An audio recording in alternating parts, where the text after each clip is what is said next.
Las Vegas continues to grow and change as only Las Vegas can. Where are we headed and what should we avoid in this tourism and gaming center? My guest may have the answers. He's Oliver Lovat, a leading academic researcher, writer, and CEO of Denstone Group, which offers consultancy in the fields of strategy, asset management, and development, specializing in customer-facing real estate. For everything about the Denstone Group, go to denstonegroup.com, and you can follow Oliver on X at Ollie Lovat. And Oliver, welcome back to the show. Good to be back. Yes, it's been a while, and I thought this is the perfect time to have you back to talk about so many of the changes going on in Las Vegas. I mentioned in the opening how we grow and change. And the larger question is, why is Las Vegas, from your point of view, and you deal with a lot of people around the world, why is Las Vegas so endlessly fascinating to the world?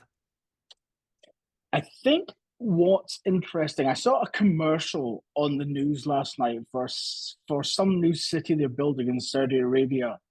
And it said, this is the first city ever built for fun. And I thought to myself, well, Las Vegas is a city that's built for fun. And I think that's why the world enjoys and is so interested in Las Vegas. Traditionally, historically, it was because of the spectacle. We had stuff here that nowhere else had. We had hotels and buildings and entertainment programming that nowhere else in the world had. And yes, there are other cities in the world. You know, obviously Macau is a much bigger gaming center, and there's phenomenal buildings in Singapore and Dubai and now Saudi Arabia.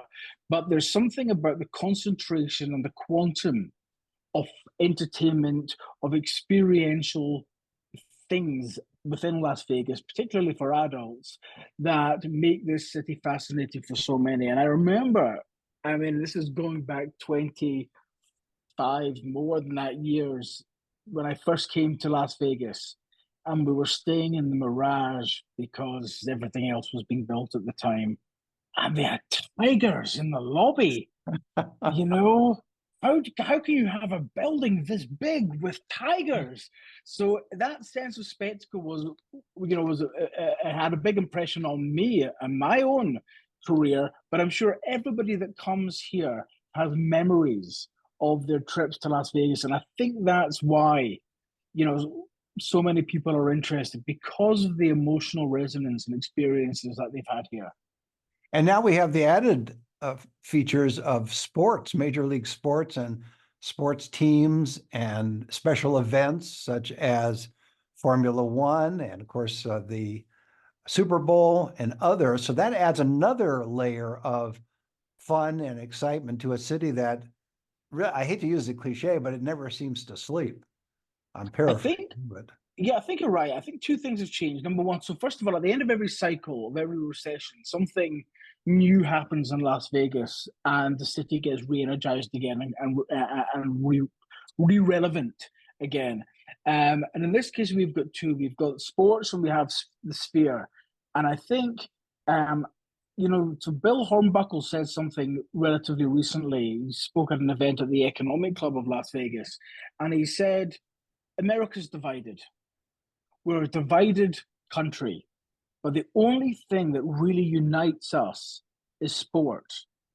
And, if you look at what happens in Las Vegas, it used to be the calendar was, you could say, okay, this is a quiet week, that's a busy week, that's a quiet week. You could plan, and then this type of customer will come that week, and then this type of customer will come the next month. Because of the way that the sports calendar and Las Vegas have meshed together, those quiet weeks aren't so quiet anymore. So because of the amount of, they call them experiences, they call them attractions, they call them events, stuff, because of the amount of stuff that's going on at Las Vegas at the moment, we don't seem to have the same lulls in the calendar that we have before. And sports has kind of filled those very, very small voids that have existed. The city seems busier than it ever was in terms of the calendar and in terms of people, and to an extent it is. Do you think, though, that Las Vegas could use a couple of those slow periods to regroup and take a breath and just relax a little bit? Or are you in favor of the constant excitement, stimulation, and of course, the marketing as a result of all that and the revenue that flows in. But how do you stand on that issue? Would you like to see a couple of those little pauses built into the calendar? I sat here during COVID where we did nothing, so I'm not in a rush to have quiet times back again. But what's also interesting is, um, again, I listened to Mr. Hornbuckle. He said that, what we are the capital of is perishable inventory. Hmm. That is, on any given day, we have 158,000 hotel rooms. We've got, 200,000 seats in various venues across the city that have to be sold. So if we don't have something on in the showrooms, or we don't have an event on in the town to fill the guest rooms, then they go unsold, and there's no revenue associated to them. So the more things we have, the more experiences and events that we create, the more chances we have, our businesses have to make money. And I don't want to lull. I want things to be busy. There was this, and I've had guests on to talk about this. In fact, just recently, Alan Snell was one of them, and Ron Futrell too, talking about Formula One, where yes, it was a overall net revenue producer for especially the big casinos, but there were a lot of small businesses that were affected because of the construction and the erection of the various platforms that you had to have and the track, et cetera. Is that something to be taken into consideration as Formula One comes back next year and the year after that? The impact Yeah, negatively as well as positively? of course, and not to mention downtown as well. Downtown was particularly badly affected by Formula One, where a lot of people delayed. Formula One was very much I was a big advocate for it. I think it brought people to Las Vegas, brought a certain type of person to Las Vegas that hadn't come in the past, brought them here, especially on what was traditionally a quiet week within the calendar. And of course, we saw huge returns, both in terms of gaming revenue and room rates within certain properties. And I think one of the lessons that is learned from Formula One in year one is that love has to be spread a little bit wider than the properties that benefited from it.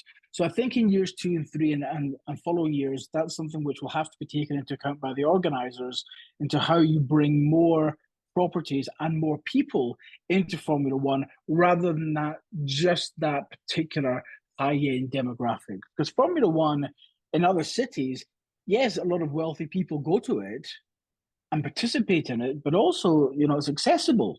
Whereas for a lot of people in Las Vegas, the Formula One experience wasn't accessible from a pricing perspective. And I think that's something that has to, be looked at for future years.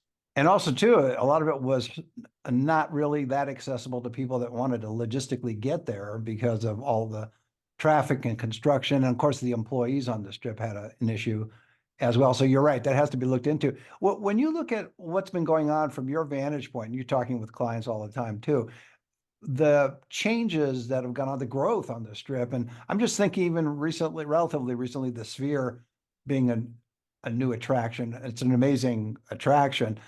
And yet it has to fill seats. Again, you're talking about seats and perishable inventories. That they have to come up with not only you two performing there, but other acts that can draw people in there. This is a very long question too. I'd rather have you have the long answer to my shorter question. But basically, how important is it when you have something like the Sphere, which is not a gaming destination, it is a game or a gaming attraction, it's really more entertainment. How important is the entertainment sector now to Las Vegas than it was 5, 10, 15 years ago? So let's break that into a little bit out. So entertainment is one of the buckets. You also have food as a bucket, you have alcohol and liquor as a bucket, you have hotels as a bucket, and you have gaming as a bucket. They're your revenue buckets. Retail too? And Retail. correct, absolutely. So you have these various buckets that which you're trying to generate revenue for, and the true secret to casino resort development and programming is to get customers to do multiple things. We call it tandem or tridem experiences. So you come see a show, you have a meal, you go and gamble, and then you have a couple of drinks, maybe go to a nightclub. How do you get customers, particular customers, the customers you want to come and do these type of things? Casinos are open 24/7. Restaurants are open every single day. Bars are open every single day. So how do you create those time limited experience that say we have to go this Saturday night, this Wednesday night to go? And entertainment has always been one of those things where if you don't go and see the performer when they're here, you can't go and see them when they're not. So, if you can try and get people to come to Las Vegas for that particular trip, that particular time, live entertainment and shows have always been one of the reasons to get people to come at a particular time or a particular date. And that's kind of what has set Las Vegas apart from the likes of, the Dubais and the Singapores and the other cities in the world. We used to say Las Vegas is the entertainment capital of the world. Well, maybe it was, maybe it wasn't. New York's pretty cool. LA's got a lot of stuff on, so is London. But if you look at what's happened in terms of the entertainment calendar in modern Las Vegas today, on any given Saturday night of the year, you can look at half a dozen of the world's greatest venues with half a dozen of the world's greatest artists or performers in them. I don't think there's anywhere else in the world that has a higher concentration and frequency of high-end entertainment and quality popular entertainment than Las Vegas has. And as long as we continue to book those artists, make money, bring customers here, then that will continue. What about the pricing, though? What about, Oliver, what about the pricing? You mentioned about the high quality entertainment, and I agree with you. I mean, it was to your earlier point when we started talking about how Las Vegas is such a concentration of hotels and casinos and now entertainment venues as well, and high-end headliners. Is the pricing right in terms of the ticket prices for seeing some of these entertainers?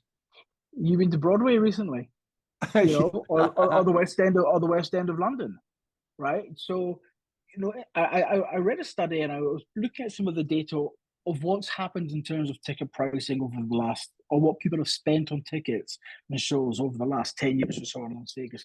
And I think it's gone up something like 600%, what the people that go to shows spend on those show tickets.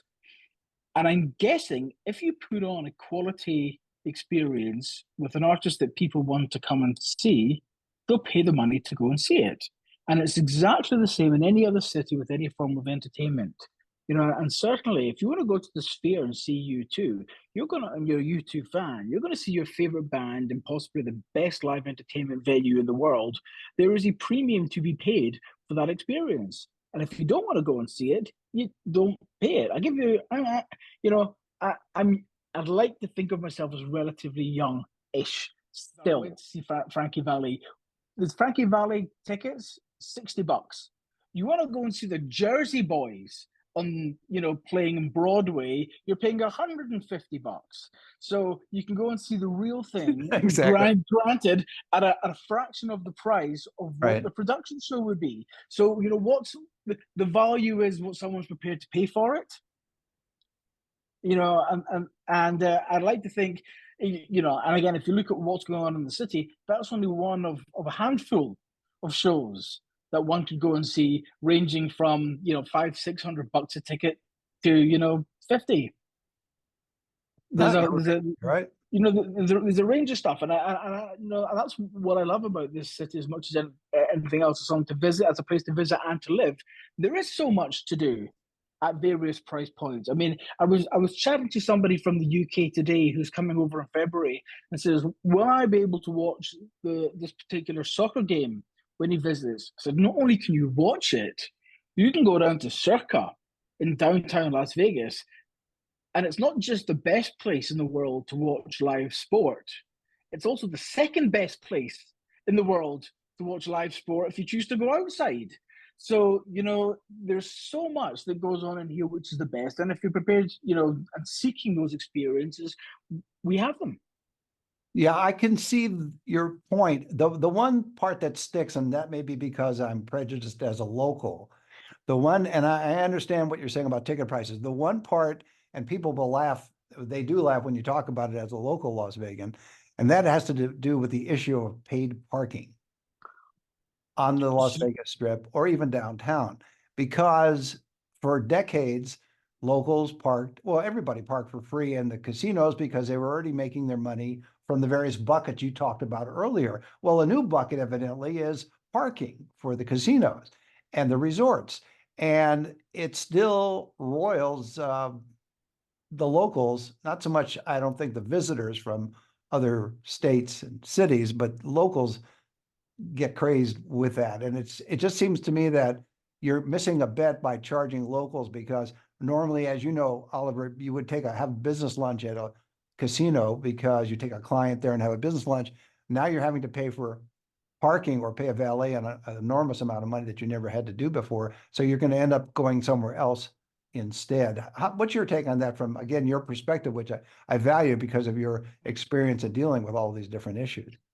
So I've written about this before because I see it from both sides. Because I've worked obviously both as a user of the resorts, as a customer, but also as somebody who's worked on the development side. So let's take them one by one. Number one, it's a pain in the backside and an annoyance to pay for something where you never had to pay for it before. Number one. Number two, secondly, it's counterintuitive to the business model, because when you're in a highly competitive environment, you would want to, if the customers got a choice to go somewhere and park for free or paid parking, you want to capture that customer by getting them into your property. So by putting up a barrier for them to come in is not a good move from a strategy or from a business point of view. You want to be trying to find points for competitive advantage rather than trying to put up barriers to it.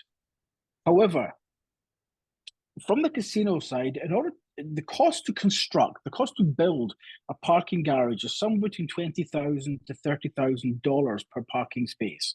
So these structures historically have been very expensive things to build. And in this age of trying to capture revenue and pay for things, if you need to generate a revenue for that cost to build these things. So and when looking at an operator, the cost to run a valet or a parking garage in a resort can cost hundreds of thousands, if not millions of dollars per annum to operate a valet at somewhere like the MGM Grand. So you want to try and generate revenue rather than incur costs for that service. So I understand the business case why the operators seek to do that. And if they were to make parking free, having charged for it previously, you're writing off tens of millions of dollars of bottom line revenue, which you've had for a couple of years. So you ain't going back to it. That said, there has to be a balance somewhere. And I think places like the Wynn and the Venetian, which offer 2-3 hours of free parking, is fair and reasonable and gives people enough time to come in for lunch and dinner without having to pay for parking. But I've seen some really egregious cases where people take their locals take their cars to the strip, park it for 2 weeks while they go and get a taxi to the airport where it's cheap. I mean, that kind of stuff, so there has to be some Right. kind of balance and fairness where the garages are not being exploited, but at the same time, locals and customers can come in and you know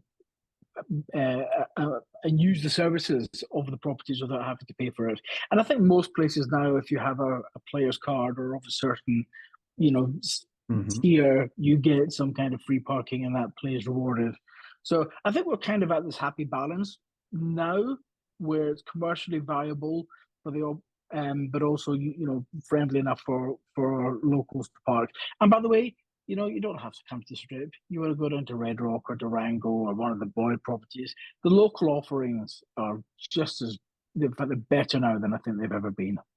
I was going to talk to you about that. The other addition to the periphery of Las Vegas, meaning the Strip of downtown, is not only the locals casinos, but also independent restaurants that have opened up. They suffered during COVID, but a lot of them are back. And it would, I think for locals, and people listen and watch us from all over the world, but for the locals who decide they don't want to go to the Strip because it's too much trouble, they can go and have a nice meal at a local restaurant. They can go to a local casino and have the same experience. You're right about the headliners. If you, the only place you can get those is going to be probably on the Las Vegas Strip, and to a lesser degree, in some cases downtown, but primarily the Strip. So looking at it from your lens, how important is the local scene? And I don't mean just downtown, but the periphery. So you're getting into Green Valley, you're getting into Summerlin, you're getting to other areas where there are established local, because in North Las Vegas, there are established local casinos and local restaurants and other attractions. You know, I wish you would ask me this because I would have pulled out some numbers. I did this research a couple of years ago where I looked at the size of the locals market in Las Vegas. This is the revenues coming from the non-strip properties in Clark County that were out with the tourist corridor, and they're pretty significant. I mean, the revenues that somewhere like a Red Rock or a Green Valley or in the Boyd properties do, they're reasonably significant. And there's a reason why the likes of Station continually reinvest in the valley by offering new resorts, such as Durango, but also have a pipeline of new properties. It's a very strong gaming submarket in Southern Nevada. So, you know, with an entirely different customer.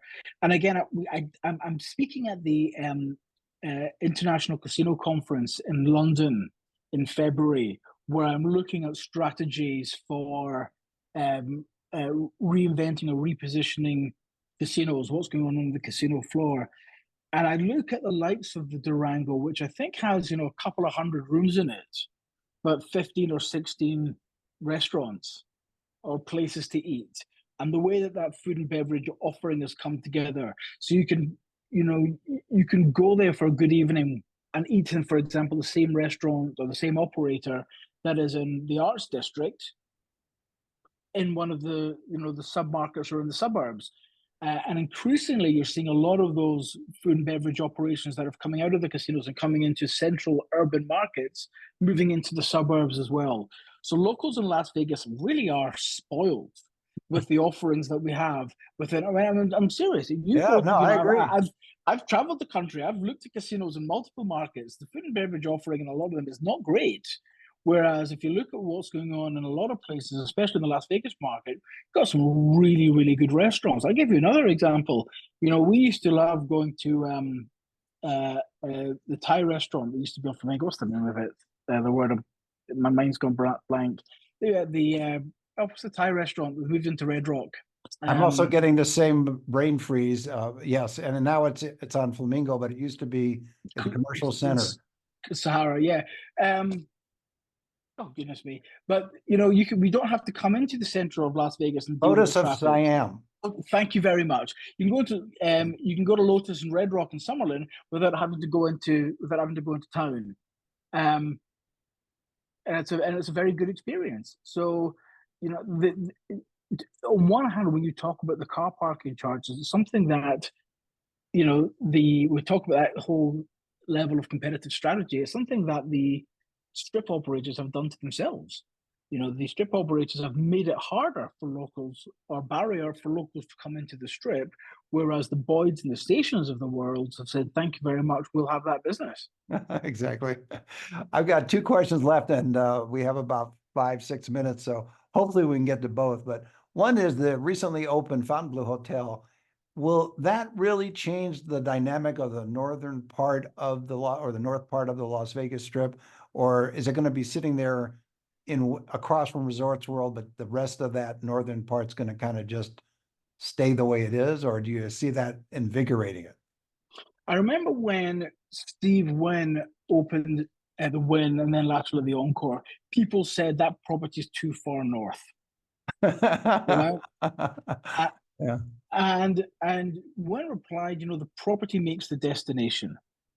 You know, makes the location, the destination makes the location. And I think Fontainebleau will take time because it is incredibly difficult to open a new property in Las Vegas, especially in the last decade, where people are far more loyal to a particular property than they were in 2010, 2011. And that's an area of my own research looking at customer loyalty, that people are more loyal today than they were a decade ago. So it will take time, but I think a lot of thought has gone into the property. I think a lot of the and to an extent, Resorts World, which is in the same category, they're close to the convention center. The convention customers will come to those properties over time when they're familiar with them. But I think trying to open up and get to full revenue in day one is a very heavy lift for anyone. So I think the North Strip, again, there are still development plots there, will come back into play again. I think expecting it to happen 48 hours after Fontainebleau opened is wishful thinking. And finally, what is the most important trend you see in Las Vegas for the next couple of years? I think it's the growth in non-gaming spend. I mean, yes, we have seen an increase in gaming over the course of the last couple of years, but also if you see that, the people that are coming here, there is still a move to younger customers here.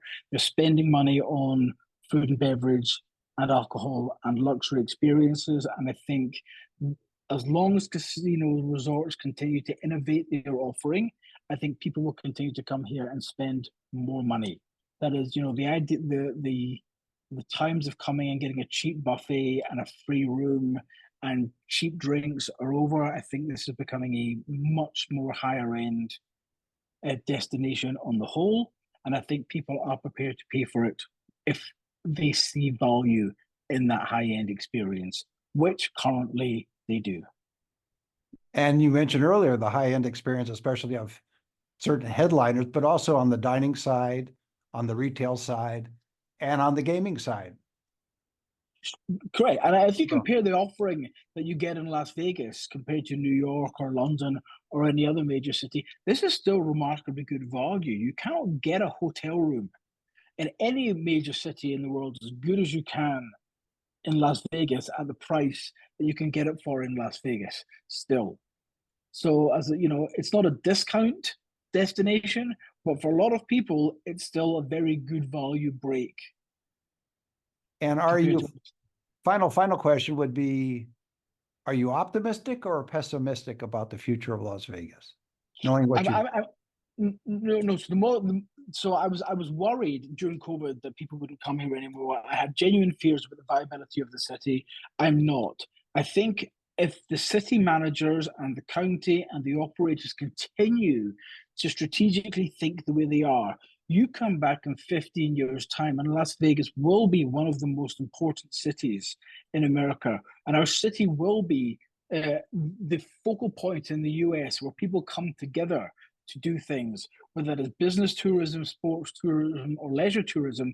If we continue to get that infrastructure right, where people meet other people, Las Vegas will be the place where that happens. And I'm very optimistic that the leadership within the city, will not make the mistakes that they could potentially do. Well, that's a great way to leave it. My guest has been Oliver Lovat, a leading academic researcher and writer, and he's CEO of Denstone Group, which offers consultancy in the field of strategy, asset management, and development, specializing in customer-facing real estate. For everything about Denstone Group, go to denstonegroup.com, and you can follow Oliver on X at Ollie Lovat. Oliver, thanks for being on the show again. Appreciate it. Thank you for having me. Look forward to talking again. See you next time.